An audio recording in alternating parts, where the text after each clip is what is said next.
So hello everyone. Welcome to one of our last talks and panels after these two wonderful days. And this talk, as advertised, it is on diversity in quantum. And we will be having these three wonderful guests here that will be answering our questions. And please do not hesitate to ask your questions in the Q&A section as well while we are talking about our questions, because we had some previously agreed upon questions. And now I would like to introduce Chema, Marija, and Nitika, but I think it would be best if they introduce themselves so that I don't miss anything important about them. So let's start alphabetically, and that would be Marija first. Right. First of all, Zeki, thanks for inviting us here. Hi, everyone. I'm Marija, and I'm doing my PhD at University of Bristol, UK, but originally I'm from Serbia. So I did my undergrad at University of Belgrade School of Electrical Engineering, and during my undergrad, I faced many problems because I was passionate about quantum, but there were not many opportunities to do it. So basically, I've done lots of outreach, worked with Optica, tried many different ways, and eventually ended up in Bristol's Quantum Engineering Center for Doctoral Training, where I do my PhD in quantum silicon photonics, integrated on chip. So right now, I'm quite passionate about diversity, about basically providing PhD students with opportunities to interact with industry and have like as much experience there, and also mental health in academia. That would be me. Thanks. Thank you. And Nitika? Okay. Hello, I'm Nitika Sakarwade. I'm currently a postdoc in ICTKT Gdansk in Poland. And yeah, I have been I'm new as a postdoc. So previously I was doing my PhD in Canada in quantum foundations and information at Perimeter Institute and the University of Waterloo. I worked with Lucien Hardy and Achim Kemp there. Currently I'm working with Pavel Hordeski here. And before that, I did my undergraduate back in India. Having lived in different places, there are a few things that are really important to me. Often being one of the few women in the room, I really care about women in academia. Other things that I'm passionate about is mental health, and also talking about the immigration hurdles for conferences, which doesn't apply in this case because it's a virtual one, so everyone's able to attend who wish to, but often it's not possible. So that's also something I think about. Yeah, that's me. Yeah, thank you. Thank you very much. And Shame. Yes. Hi, everyone. Thank you, Zeki, first of all, for having me in this panel, and nice to meet Marija and Nitika as well. So I'm based in Denmark. I'm originally from India. Then I moved to Denmark to do my PhD. I did my PhD in quantum physics, where it was like a very interdisciplinary PhD where I used games and simulations and tried to explore how they can be used for research, education, and outreach. After my PhD, I think I was wondering, what should I do? I was like, should I be in academia or not? And I think that's a question that always comes. And I decided to start something of my own company. It's just been 4 months. It's called Science Melting Pot. And in the company, I focus on outreach and diversity and inclusion. So the plan is to offer some services like awareness workshops, training workshops for science outreach, and also how we can make diversity and inclusion measures better. And I think I also, as Nitika said, I also, having lived in different countries, because I'm in India and then I came here and I've been here for 4 years, sort of it gives you a perspective on how, as a foreigner working in another country, then again, women in physics, I think there are some issues issues in academia on why women do not continue to stay and then they eventually get off academia. So these are the focus areas that I feel very strongly about, and also I'm planning to do like sort of awareness and training workshops in my company. Yeah. So yeah, that's it for me. Yeah, thanks. We are very excited about what comes next and regarding your company. I will start with our first question. So this is the diversity in quantum panel, and what do you think, what are the important issues concerning diversity in the European and particularly in the Eastern European context, both in quantum, but also, more generally in STEM, let's say. And let's go with the reverse order and start with Shema. Okay, so the problems, okay, maybe in broader sense, I look at it as like three separate problems. One is recruiting a diverse group of people. So that could be non-white, more female students in STEM. That's like level one.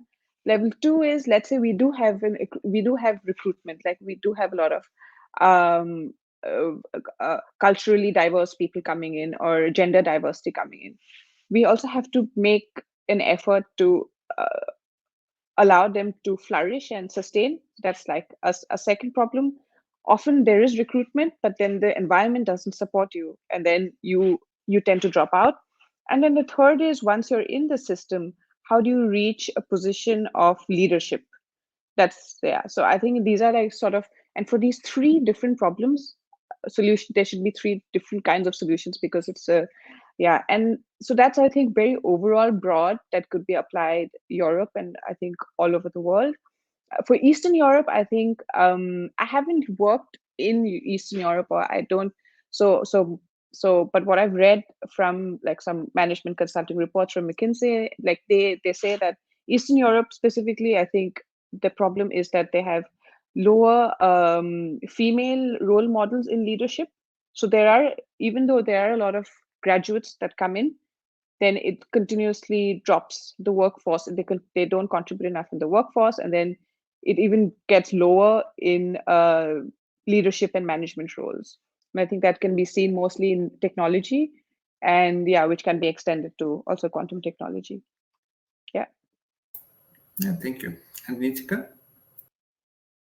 So I've been thinking a lot about this since I moved to Gdansk particularly. And one thing that comes to mind is the language, the richness of language in Europe in general, and also Eastern Europe. And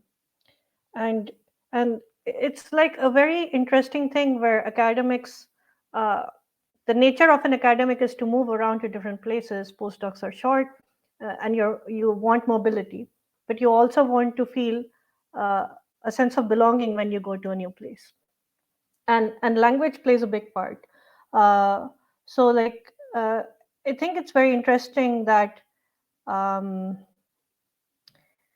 that each country has its own language, but often when we want diversity, it's not so hard to bring in people, but it's harder to help them feel integrated. Um, so so to that end, I feel like there has to be more incentives towards and of course English is the common language we all speak, but also that's not the language that stays after work hours. So I guess what I'm trying to say is that there has to be ways to incentivize learning the local language for people coming in to feel better equipped to contribute to the community, but also the other way around, like having a common language, and it's just tricky. So this is something that I've been thinking about. I don't have an answer to it, but yeah. Maybe we can even talk more on this in the next question, but continuing with the same question, Maria. So as I'm coming from Eastern Europe, I would like to focus that answer on this because it really pained me at some point. So basically, one thing is that we do have, let's say, like even gender representation, and my hot take on that would be even that might be like some leftover from like political regimes we had before, like socialist times. You had comrades, so like lots of women in the engineering, and in my group particularly, there was like 60 or 70% of women. But then like they hit some kind of glass ceiling, and there are not many women in leadership. But I think like the biggest problem for us is that like we have really rigid academia. So basically, within the same university, different like departments or schools don't collaborate. So I remember my shock first time when I talked to it's Serbian professor in UK, Professor Vlatko Vajral, who's doing quantum at University of Oxford. So he advised me about my PhD, and he was like, "Okay, you're an electrical engineer. Why don't you try quantum?" And I'm like, "What do you mean try quantum?" "Well, you can do that in UK." And I'm like, back home, it's literally unheard of to like transition between different departments. So I feel like we are now talking about technology that is still like in its, let's say, exploratory pursuits. So you need people from different sides, from different disciplines to work there. Another problem is lack of funding, because we tend to do theory mostly, and because of lack of funding, you have lack of people coming in. Like you don't have anyone motivated from other countries to come to our groups. And then like what happens, that was another aha moment for me actually, like a couple of weeks ago. I heard professor from UCL. He asked me like, how come that Serbia is such a small country, but you have so many photonic experts? And I did a bit of thinking, and I realized, okay, basically you have like a few groups of people that work together like for decades. Basically, they work on technology that is easy to simulate. We have people abroad who can like fabricate chips for us and test them. And basically you keep sticking to the same platform and doing same research. And then like you don't have influx of new ideas. And I feel like diversity of ideas is also like really crucial thing in our field. So this is just a start, but yeah. Okay, thank you. And yeah, diversity in ideas, diversity in different interests, diversity of especially in terms of interdisciplinarity and multidisciplinarity, they are very important for quantum technology. So it is not just a game of a physicist. It needs to include a lot more people from a lot different disciplines, let's say. And if any of you have anything else to add to the first question, we can do that, or we can move to the second question. I would just add one thing. Sorry for making this long, but No, perfect. Basically, at some point, I realized another problem. In UK, it's quite normal for people in, let's say, later age to like join research groups, and back home, that's virtually impossible. And I mean, it makes complete sense for you to go work for a while, have different experiences, and then like as a formed person in like psychological sense, let's say, you know what you want with your life, and then like come to a group and like work on a pursuit that is big as this. But in Eastern Europe, that is quite of a problem. I didn't see anyone basically. So yeah. Yeah, maybe I can add something here. In Turkey as well, this is the case, and people are expected to just jump to their PhDs, and PhDs are mainly for academic careers. Yeah. So, and then if you jump like into a role that you don't think about that much and you don't know what to expect, that's also like I'm saying like from now personal like experience, it leads to some sort of dissatisfaction. You have like to then like basically fix the damage you made by rushing from one place to another, and that's not really a healthy like relationship with your work. So also like causes mental health issues. Yeah. Shema, Nitika, anything to it? Yeah, I just wanted to add a point on the diversity of ideas. I think diversity of ideas, like there's one kind of diversity where sort of within physics we are diversifying. Let's say we're collaborating with nanophysicists, people studying condensed matter physics, and sort of like the quantum materials field, which has. But I think the other kind of diversity where it's completely cross-disciplinary in terms of mixing physics education with learning science, or in my PhD I also mix gamification with quantum physics. So sort of it's sort of quite rare. I think, I mean, I think it's coming up now, but I think diversity in really cross-disciplinary, like even outside physics, could be very beneficial for the quantum technology ecosystem as well. It just gives so much innovation and productivity that, yeah, I mean, few things I did in my PhD, I just couldn't have been able to do it without these game designers, these game experts, and all the educational stuff I also did. I collaborated with some learning scientists. And learning scientists essentially investigate on how you learn things, and it really puts things into perspective of why quantum physics is difficult.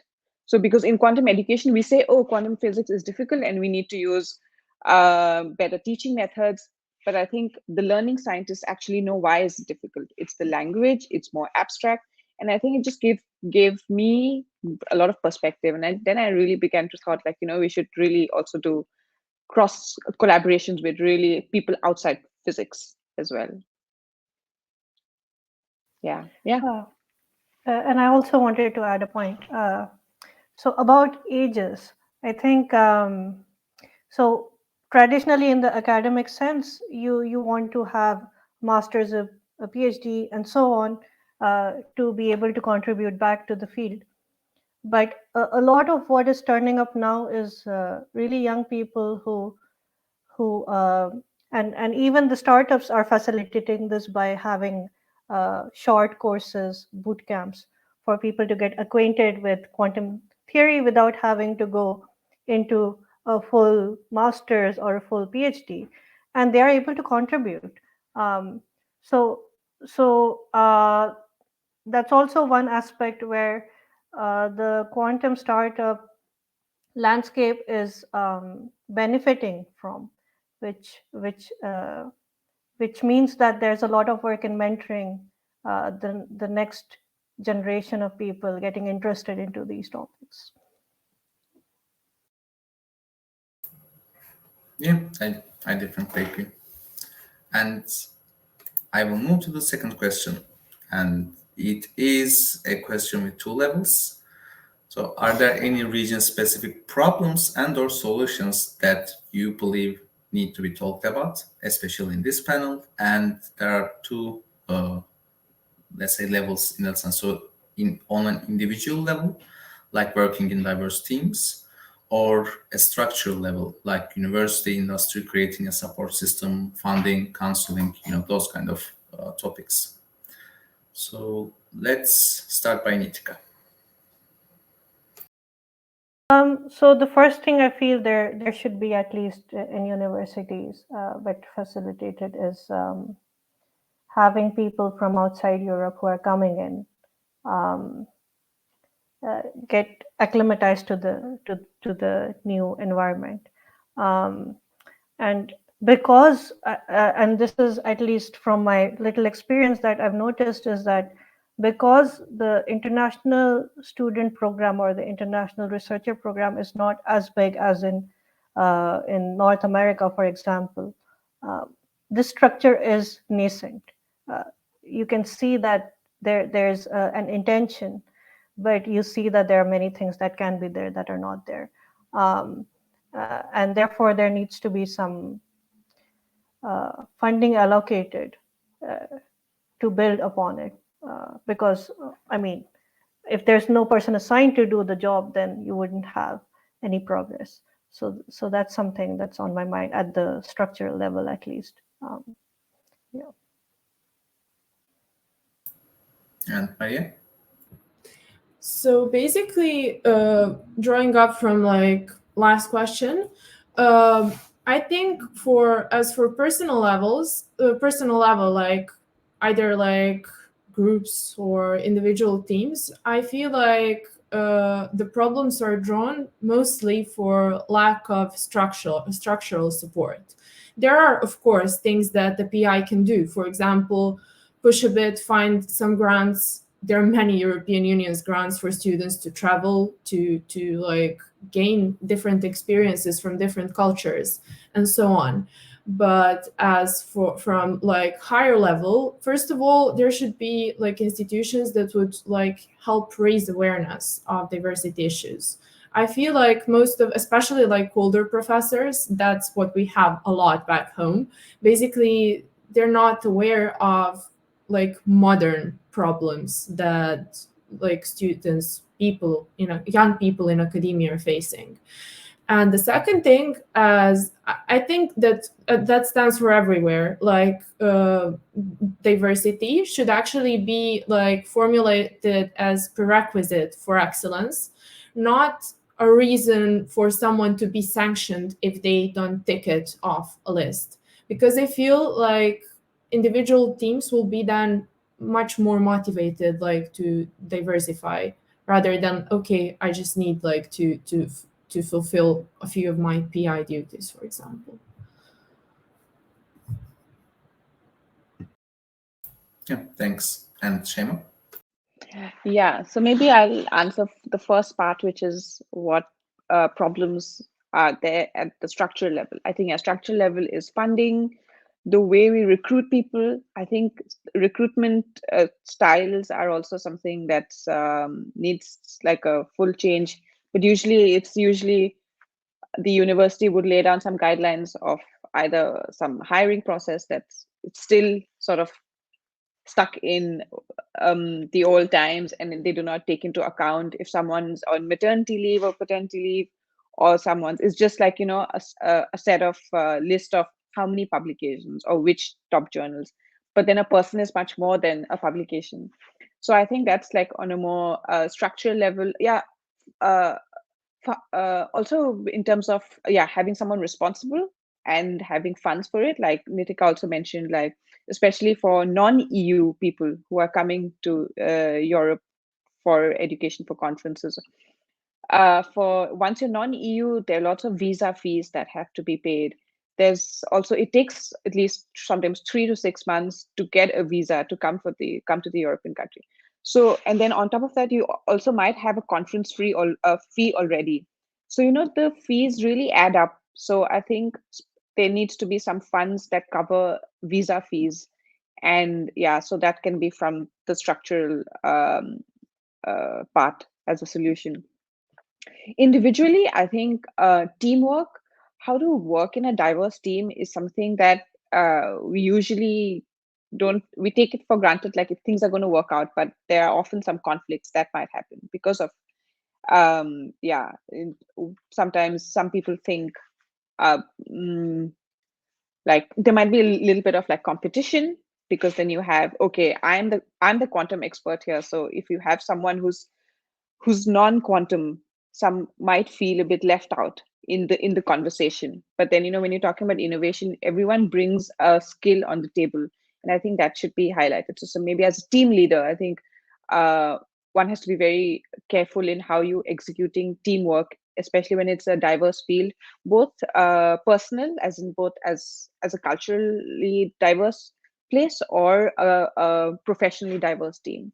So I think that way a team leader, a manager, PI should have like at least like they need to be a little bit empowered on how to deal with either conflicts or and how to bring the best out in a team. Yeah. Yeah, thanks. And regarding the point raised by, basically all of you, that there are certain issues that I also see that are EU specific, like the visa issues. It is because as most of these organizers never encounter such problems, they are not even aware such problems are real problems for certain people. And they are not they are not experiencing that type of problem. So in their, let's say, priorities, they are not that high enough. But especially for the Eastern Europe, as we all see, the quantum ecosystem is growing here, and not just the quantum ecosystem, most the industrial ecosystem as well. There needs to be certain structures, like Nitika mentioned. There needs to be a way to attract talent from all over the globe and to integrate it to their growing ecosystems. What do you think about this? Do you think is it realistic, or should Eastern Europe just try to cultivate its own talent from within, or should there be a global, let's say, reach in that sense? Maria, should we start with you? Yeah, sure. So basically, again, from my UK experience, I experienced it actually quite recently. So due to illness, I had to suspend my studies for a year, and that meant I lost my student visa as well. So when I reapplied, the costs like tripled from the first time, and every student has their like own travel budget. So I asked, okay, £2,500, that's a lot for a student. I mean, if you look at what's like a yearly stipend, it's maybe less than a quarter. And I got an answer, well, that budget is just for business related travel. And I'm like, okay, and why am I moving to UK? I'm not moving there for personal pleasure. I'm moving there to be able to go to my lab. So okay, I paid for that, but like a month later, I started talking to other students from Mexico, people who are now becoming postdocs, like even with a permanent position at uni. They all, most of them, like faced that, like problems with reallocation fees, with visa, and so on. And university is fully aware of that. Like there are like petitions and everything. So I feel like although they know about it, it's more like they're not willing to budget in for that. I'm not sure for which reason anymore, because, for example, for you now it's a problem because they're having Brexit. They're losing all the people that used to move to there. So I'm not sure how realistic it is for the particular place, like to make such bodies, but I feel like it will be a necessity soon if you want to diversify your workforce. Because like after COVID and like all of this remote work and everything, I feel like the landscape changed, and now people have learned actually to demand things, and I think that that's something that will drive the change. Yeah, thanks. And Nitika? So I just shared a paper on, because we were talking about visas and immigration. So some people I know wrote a paper about that, because I mean we've been talking about it. So like researchers are expected to pay the fees and arrive to a new country almost emptying their bank account, especially like for example the UK visa is very costly. Um, so that's really something that becomes a barrier, and these barriers are cumulative, they add up. um, and it's important to know, because on one hand we want to we want to rely on CVs, and we want to see, as Shema was pointing out, we want to see publications, we want to see the conferences someone has attended. But attending a conference is not only contingent on your acceptance of a paper, it's also contingent on you finding the funds to be able to attend it. So also to connect this back to what you were asking, Zeki, like should uh, Eastern Europe rely on its workforce, or also diversify? I think there has to be a balance. You have to prioritize the people who are here, but without outside voices, you can create a bubble um, that that can saturate in terms of the ideas locally available. And you might not reach or compete with companies from other countries. As you were talking in your talk yesterday about the percentage of startups, clearly, like there are way more from North America itself than here.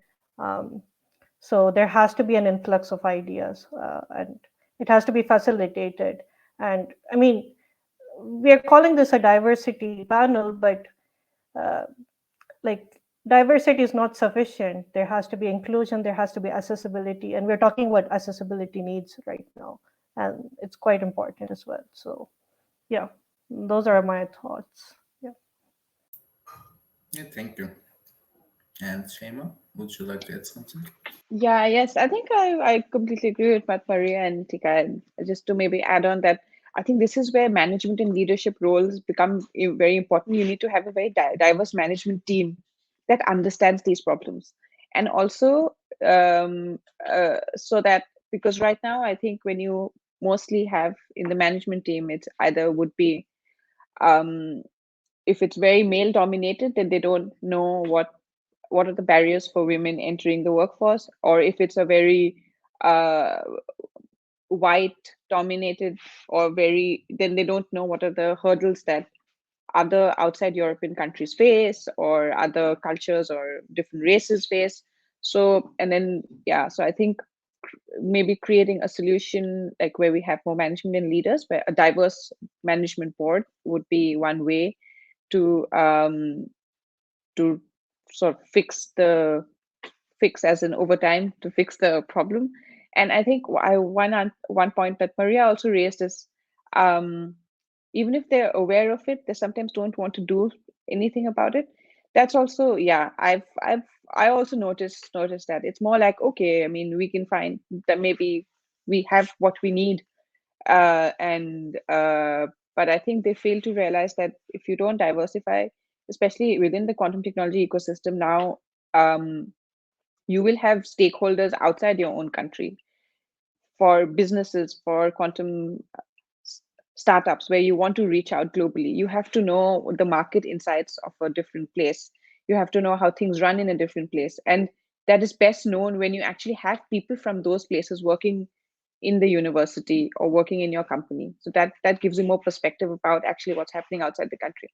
So I think to create a real change, especially for in the startup or in more industry level, I think a business case also has to be made in terms of why diversifying people from outside Eastern Europe or all over the world, how it can help. You can actually expand your global reach. You can understand much more about how you can reach out to these different countries for your businesses or startups, I would say. Yeah. Yeah, so maybe we can say that the topics that we are discussing here are not limited to academia. They also encompass, startups and established companies as well. Should I go into this discussions also? I don't know. Yeah. Okay. Okay. Maybe I can just give a Okay, short, very very quick answer, very and then quick. we Yes, will very quick. move past Yeah. the next question. Yeah. This is a complex question and answer. I think there was this research study that okay, I can't remember exactly. Maybe I'll find it later. I can send it. It's like when there is this picture a scientist, there's always the picture someone white and male. So when I say white, of course, I'm not. It's more from a very race perspective that I'm talking. So I can't specify what country because then you have, yeah. But I think that's where the motivation for diversity also came, like many years ago, because everyone always thought of a scientist as white male. So by when I say that, okay, non-white, I basically want to break that stereotype. That's all. Yeah.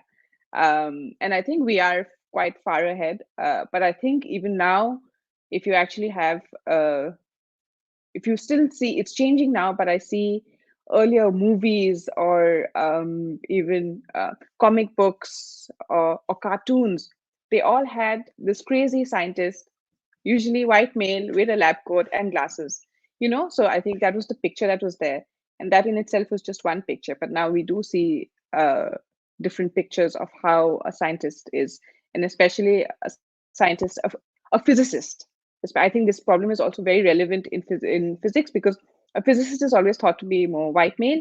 But if you, and on the other hand, on the other spectrum is when you think of a biologist, or maybe then they think more of a woman being in biology. And it's really like, these are just like stereotypes that we have to break out of. And yeah, so I guess I would say that. I don't know, I would say, I don't know if I said too white. I'm not sure, I just said white. That's because, okay, I mean, I personally, I also don't like the word white, non-white. I mean, but it's the language sort of that is used, because the fact that we're using the word white, non-white, it has the element of color in it. Yeah. So, but anyway, yeah. So that was my point of mentioning the race aspect of it. Yeah. Yeah, thanks. And final question, and I think this is very relevant to the discussion that we are having now.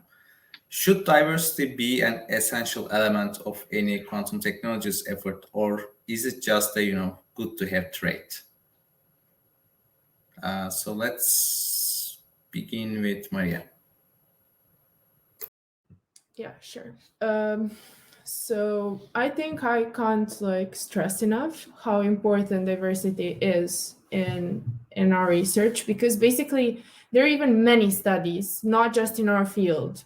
Just I read something in Harvard Business Review, for example. It's like diversity is something that drives innovation, and we're basically in a moonshot race right now. We are in a field with a technology that we don't know how it works, where we don't still know what's the end product. We are still like there, we have like full landscape to create. So there are like different types of diversity. Even I feel like I'm not sure even like that I'm aware of everything. There are like diversity, there's that like diversity that is basically inherited, like our gender, our sexual orientation, where we were born, but also like different personal experiences that will also enrich like themes. So I think like we should definitely have this as like an essential part of forming different teams and creating communities. Yeah, thanks. And Shema? Yes, I'm also of the opinion that it's a essential requirement. It shouldn't be like a secondary thing, or nice to have element, especially like as Maria mentioned, the ecosystem is growing now, and to have a sustainable growth and to make it stronger, we will need this. Is a very essential important. And I think we need to give it equal, like how we are giving importance to the education efforts in quantum technology, because we want to create a workforce. But for that workforce to flourish and be to sustain in the ecosystem, I think diversity is something that's really important to keep it going. Yeah. Yeah, thanks. And Nitika? Okay, so the conditional probability of someone saying that diversity is important and the person who has accepted to be on a panel is really high. So I want to do a poll in the meantime for people to be able to say yes or no. Is that okay, Zeki? While I answer. Yeah, sure, of course. And also, I think we can really discuss this, whether what diversity is an essential trait or an empowering trait, And so, Yeah. if the audience hasn't noticed, there's this poll right now, initiated by Nitika. So please fill it while she's speaking. Okay. So yeah, I want to tell the story of the bees. So the bees used to pollinate the flowers and find nectar. And there were all kinds of flowers on this patch of land. But then we started growing grass, the same kind of grass that facilitates humans in some way. Um, and it no longer serves the ecosystem that that used to thrive on that land before. And I think that analogy holds for this new ecosystem that we're trying to form. Because when we say quantum technology, the question also has to be for who and for what purpose and what applications are we thinking. And without having an ecosystem with different flowers and different weeds and different species, we are going to end up serving a technology that serves only one cause, and it's not resilient either. It can be eliminated quite quickly. So to that extent, it makes sense. It just makes good sense to have diversity of ideas at the level of having different technologies being tried out, different manifestations of qubits being tried out, different ideas being tried out.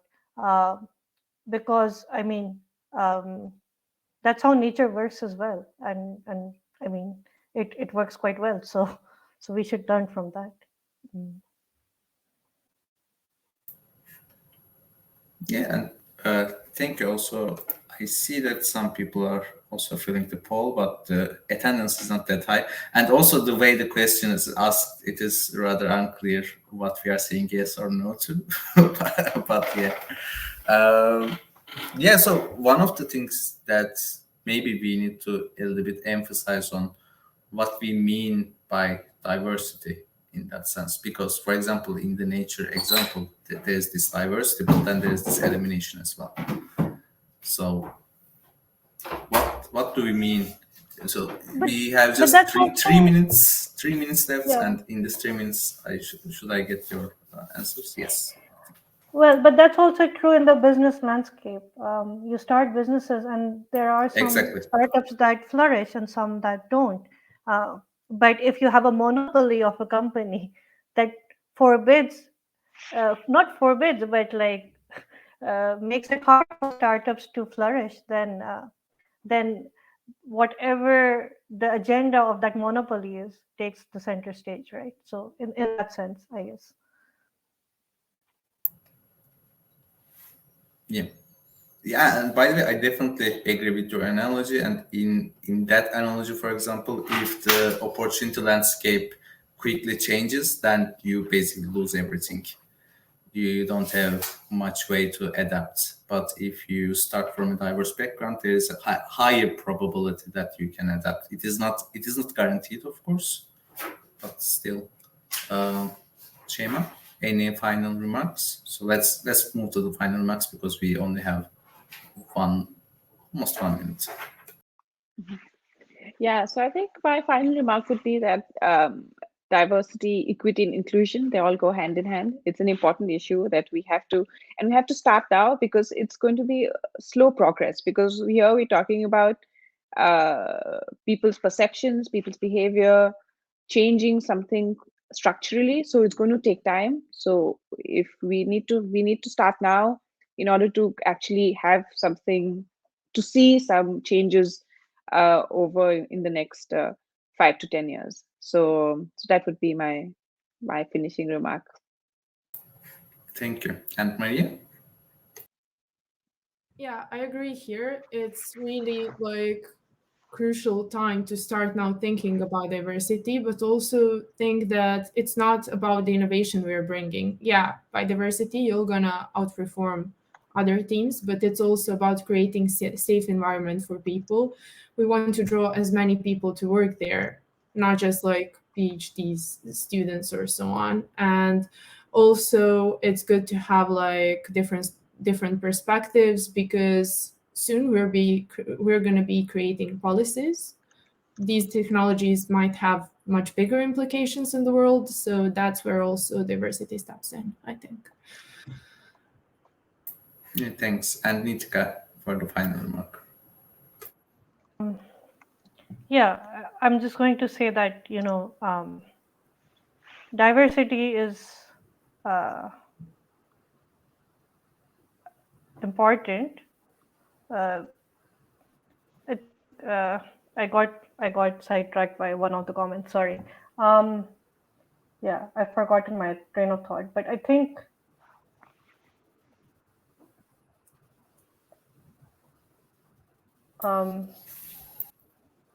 yeah, I'm trying to find how to summarize this, but I think a lot of what I wanted to say has been already be said. So I'll leave it at that, actually. Okay. Yeah, we can continue this discussion later. And I really want to thank all of you for joining today and accepting our invitation, Şeyma, Nitika, Maria, and all the audience. And I think now we should move past to our following panel. So thanks for joining. Thank you. Thank you, everyone. Thank you. Bye. Bye.